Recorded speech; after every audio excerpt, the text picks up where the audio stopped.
ചോദ്യം B J P പ്രതിനിധി T P Jayachandran മാഷ്. ജയചന്ദ്രൻ മാഷെ, നമ്മൾ ഇതിനോടൊപ്പം ചർച്ച ചെയ്തുകൊണ്ടിരിക്കുന്ന വിഷയമാണ്. നേരത്തെ അങ്ങ് പറഞ്ഞതിന് ബാക്കിയുള്ള അതിഥികൾ പറഞ്ഞതിന് മറുപടി നൽകാം. ഒപ്പം തന്നെ ഇതിപ്പോൾ കത്തോലിക്ക കോൺഗ്രസിൻ്റെ ഒരു കത്ത് പ്രധാനമന്ത്രിക്ക് പോയിട്ടുണ്ട്.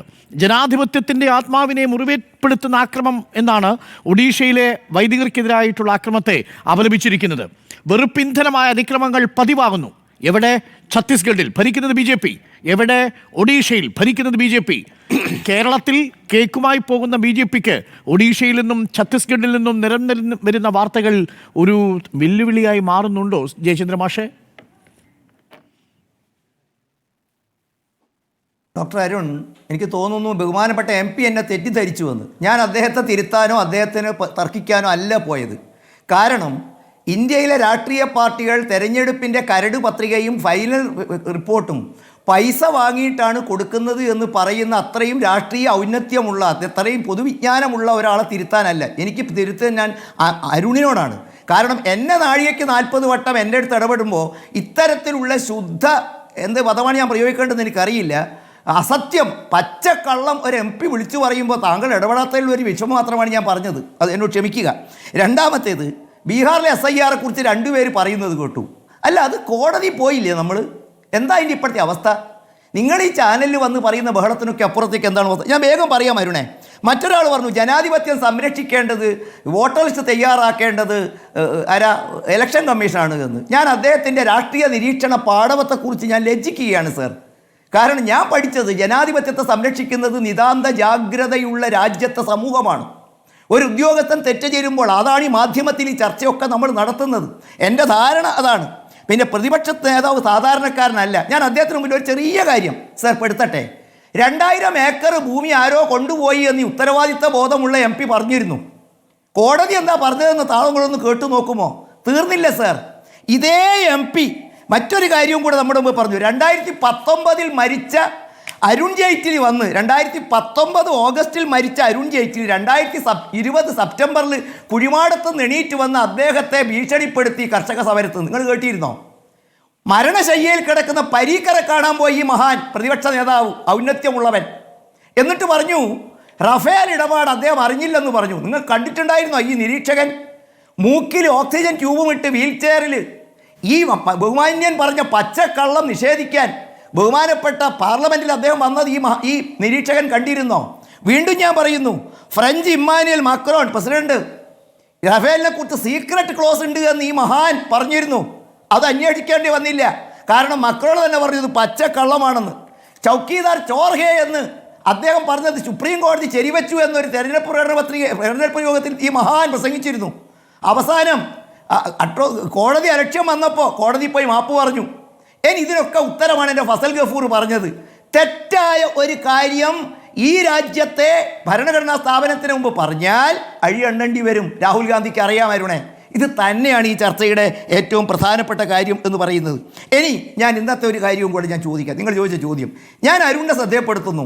ഈ രാജ്യത്തെ ഏതൊരു പൗരനും അവരുടെ അധികാരങ്ങളിലേക്കും ഭരണഘടന നൽകുന്നതിനും നിഷേധിക്കപ്പെട്ടാൽ അതിനെ തിരുത്തേണ്ടത് ഭരണകൂടത്തിന് ചുമതലയാണ്. ഞാൻ അരുൺ അയച്ചിരുന്നു. അരുണെ, എന്തുകൊണ്ടാണ് ഈ ചർച്ച എന്ന് നിങ്ങളുടെ ഈ ചാനൽ ഈ ചർച്ചയ്ക്ക് മുമ്പ് പുറത്തുവിട്ടിരുന്നു. എന്താണെന്നറിയോ? കേരളത്തിലെ ഒരു വിഭാഗം ആളുകൾ BJPയിലേക്ക് പോകുന്നു. കോൺഗ്രസിൻ്റെ പുനഃസംഘടന വൈകുന്നതിൻ്റെ കാരണമാണ്. അതുകൊണ്ട് കേരളത്തിലുള്ളവരായതുകൊണ്ട് കേരളം ചർച്ച ചെയ്യും. ഞാൻ അരുൺ അയച്ച ഒരു സഭാ മാസികയിലെ മറ്റൊരു വാർത്തയുണ്ട്. അരുൺ ഒരുപക്ഷെ കൊടുക്കുമെന്ന് എനിക്കറിയില്ല. കഴിഞ്ഞ മാസം 8-ാം തീയതി, ഇന്നേക്ക് ഒരു മാസം തികയുന്നു, ജാർഖണ്ഡിൽ ഇവിടുത്തെ നിരീക്ഷകന്മാരും MP മാരും ഒക്കെ കേൾക്കണം. ജാർഖണ്ഡ് BJP അല്ല. അരുണിപ്പോൾ പറഞ്ഞ 2 പേര് BJP ഇരിക്കുന്ന സംസ്ഥാനത്താണ്. ഈ ജാർഖണ്ഡിൽ ഒരു 2 നണ്ണിനെ ആക്രമിക്കുകയും അവരുടെ പള്ളി കൊള്ളയടിക്കും. പക്ഷേ അവിടെ ഒരു വിഷയമുണ്ട്. അവിടെ പള്ളി കൊള്ളയടിച്ചു എന്നുള്ളത് വാസ്തവമാണ്. വൈദികരെ ബന്ദികളാക്കി എന്നുള്ളത് ശരിയാണ്. 8 ലക്ഷം രൂപയും കൊണ്ടുപോയിട്ടുണ്ടെന്നുള്ളത് സത്യമാണ്. അതൊരു കൊള്ളയാണ്. അവിടെ മതപരിവർത്തനം ആരോപിച്ചിട്ടല്ല ഇവരെ കൊള്ളയടിച്ചത്, അവരെ മർദ്ദിച്ചത്, അവരെ ബന്ദിയാക്കിയത്. പക്ഷേ ഛത്തീസ്ഗഡിലും ഒഡീഷയിലും അങ്ങനെയല്ല ജയചന്ദ്ര മാഷെ. അരുണെ, മാനന്തവാടിയിൽ നമ്മൾ ഈ ഛത്തീസ്ഗഡ് ചർച്ച ചെയ്യുമ്പോൾ മാനന്തവാടിയിൽ 2 മതപരിവർത്തനത്തിൽ വന്ന ആളുകളെ ഭീഷണിപ്പെടുത്തുന്ന സോഷ്യൽ മീഡിയയിൽ ഉണ്ടായിരുന്നു. എല്ലാ സോഷ്യൽ മീഡിയയും കാണുന്ന റിപ്പോർട്ടർ അത് കണ്ടിരുന്നോ എന്ന് എനിക്കറിയില്ല. ഇനി അരുൺ ഇപ്പം ചോദിച്ച ചോദ്യം കേസെടുത്തില്ല. അരുൺ, ഈ വാർത്ത ഇന്നത്തെ പത്രത്തിലുണ്ട്. ഈ പക്ഷം നിൽക്കുന്ന BJP എതിർക്കുന്ന മാസികയിൽ ഞാൻ വായിക്കാം. Father Lindo sorry father Lijo ആ. അരുൺ ഫാദർ പറഞ്ഞ ജോജോ. കേസ് എടുത്തില്ലെന്നല്ലേ? പരാതി കൊടുത്തിട്ടുണ്ടോ അരുണെ?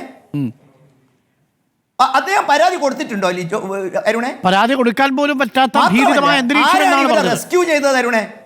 അല്ല അങ്ങനെയൊന്നും പറഞ്ഞു അങ്ങനെയൊന്നും പറഞ്ഞോടില്ല അരുണെ. അല്ല, അങ്ങനെയാണ് ലിജോ എന്നോട് പറഞ്ഞത്. ലിജോ ഞാനുമായി സംസാരിക്കുമ്പോൾ ലിജോ എന്നോട് പറഞ്ഞത് പരാതി കൊടുത്താൽ നാളെ എന്ത് സംഭവിക്കുമെന്ന ഭീതിയിലാണ് എന്നാണ്. അല്ല, അങ്ങനെ ഭീതി ഉള്ളിടത്ത് പോയിട്ട് പ്രവർത്തിക്കുകയും കേരളത്തിലെ ആളുകൾ സപ്പോർട്ട് ചെയ്യാനുണ്ടായിട്ടും നമുക്കിതൊക്കെ നടത്തുന്നില്ല എന്ന് പറയുമ്പോൾ ഇങ്ങനെ കുറെ ആളുകൾ ഭീതിക്ക് എതിരെ പോരാടിയൊക്കെ നേടിയതെല്ലാവരും പക്ഷേ പരാതി കൊടുത്തില്ലല്ലോ നാരായൺപൂരിൽ ആ ബജ്രംഗ് ദൾ പ്രവർത്തകർ. ആ വിഷ്വൽ ഉണ്ടെങ്കിൽ നമുക്ക് ഒന്നുകൂടി കാണിക്കാം ജയചന്ദ്ര മാഷിനെ. ആ ഒരു ആദിവാസി യുവാവിന്റെ കരണക്കുറ്റിക്ക് അങ്ങോട്ടും ഇങ്ങോട്ടും അടിച്ചിട്ട് ഇതുവരെ ഛത്തീസ്ഗഡിൽ കേസെടുത്തിട്ടില്ല.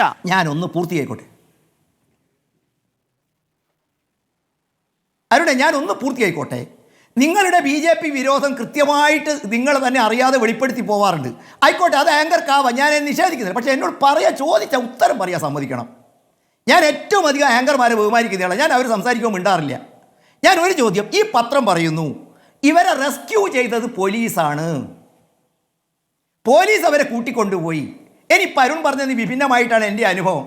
ഞാൻ മനസ്സിലാക്കുന്നത് തെളിവൊന്നും എൻ്റെ അടുത്ത് തരാനില്ല. ഇവർ പരാതി കൊടുത്തിട്ടുണ്ടായിരുന്നേ, FIR ഇട്ടിട്ടുണ്ട്. എൻ്റെത് അറിവ് തെറ്റാണെങ്കിൽ എന്നോട് ക്ഷമിക്കുക. ഇനി നിങ്ങൾ പറഞ്ഞതാണ് ശരിയെങ്കിൽ അല്ല, ഞാൻ ഇന്നലെ ലിജോയെ സംസാരിക്കുന്നവർ അങ്ങനെ സംഭവം ഉണ്ടായിട്ടില്ല. അത് FIR ഇട്ടിട്ടുണ്ടെങ്കിൽ ഡെഫിനറ്റ്ലി അതൊരു വലിയ വാർത്തയാണ്. അത് വാർത്തയായിട്ട് കൊടുക്കുകയും വേണം, നമുക്കത് അന്വേഷിക്കുകയും ചെയ്യാം.